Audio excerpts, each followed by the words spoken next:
Platinum jubilee উৎসব শুরু হলো বরুণহাট উচ্চ বিদ্যালয়ে। উত্তর 24 পরগনা হাসনাবাদ ব্লকের বরুণহাট হাই স্কুলের 75 বছর পূর্তি উপলক্ষে প্লাটিনাম জুবিলি উৎসব মূলত স্মরণে বরণে 75 বছর এই শিরোনাম দুদিন ব্যাপী শিক্ষামূলক, সামাজিক, সাংস্কৃতিক ও বিনোদনমূলক অনুষ্ঠানের আয়োজন করা হয়েছে। 3রা জানুয়ারি 2024 সকাল 10টায় বর্ণাঢ্য শোভাযাত্রা মধ্য দিয়ে অনুষ্ঠানের শুভ সূচনা ঘটে। পাশাপাশি মূল মঞ্চে অনুষ্ঠানের সূচনা করেন বিদ্যালয়ের প্রাক্তন শিক্ষক হরেন্দ্র লস্কর। এছাড়া উপস্থিত ছিলেন হাসনাবাদ ব্লকের BDO Olympia Banerjee, Hasnabad block সভাপতি আমরুল ইসলাম গাজী, বসিরহাট উত্তর বিধানসভার বিধায়ক রফিকুল ইসলাম সহ একাধিক বিশিষ্ট ব্যক্তিগত। হাসনাবাদ থেকে প্রতিনিধি হরিশঙ্কর মণ্ডল।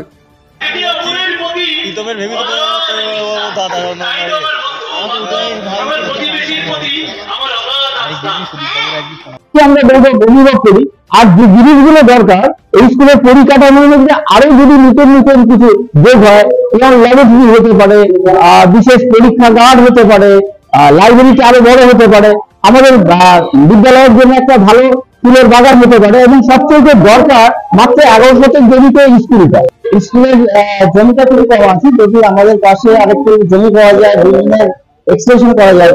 একটা সেন্টারে আমাদের যেটা একটা চাহিদা আছে স্কুলের খেলার মাঠ নেই, মাঠের যদি জমি পাওয়া যায় সেটা খুবই ভালো হয়। এবং সেই ব্যাপারে আমাদের প্রাথমিকরা আমরা আলোচনায় বসছি কিভাবে সেটা ফান্ড তৈরি করা যায়, কিভাবে ল্যান্ড কালেক্ট করা যায়, সে ব্যাপারে আমাদের সকলের কাছে প্রার্থনা। তাকে বিদ্যালয়ের পক্ষ থেকে আমরা ব্যাজ এবং উত্তরীয় পড়িয়ে দেখুন, এটা তো একটা বিষয় আছে, এটা নিশ্চয়ই আমাদের কর্তৃপক্ষ বলেছেন।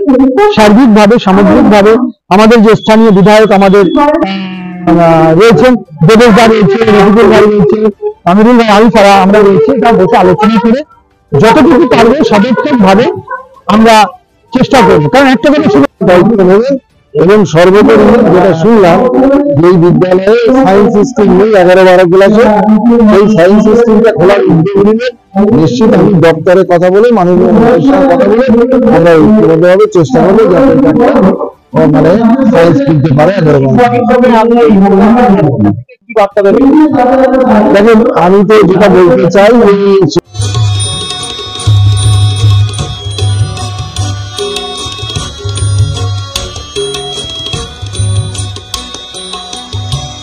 নিয়ম মাফিক হয়ে থাকে। 75 বছর হলে স্কুলে এরকম অনুষ্ঠান হয়। এই অনুষ্ঠানে স্কুলের সমস্ত কিছু ছাত্র ছাত্রী, যারা প্রাক্তন শিক্ষক, সকলে উপস্থিত ছিল। সকলে একটা নিয়ন্ত্রণ করে বা এই স্কুলের যা প্রয়োজন, স্কুলের যে অভাব, সেগুলো সমস্ত কর্নার থেকে এসছে। আমরা পঞ্চায়েত সমিতি, বিধায়ক, বিভিন্ন দপ্তর আমরা সচেষ্ট হবো এই স্কুলকে আরো উন্নত করার জন্য। স্কুলের আগামী প্রজন্ম যাতে স্কুলে পড়াশোনা আরো দেশের ভবিষ্যৎ হয়ে উঠতে পারে, তার জন্য আমরা সহযোগিতা করি।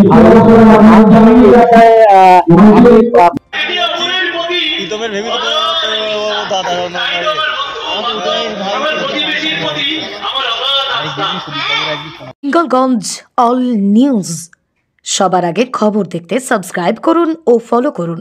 শেয়ার করতে ভুলবেন না। সঠিক খবরের পরিবেশনায় আপনারা দেখছেন হিঙ্গলগঞ্জ অল নিউজ।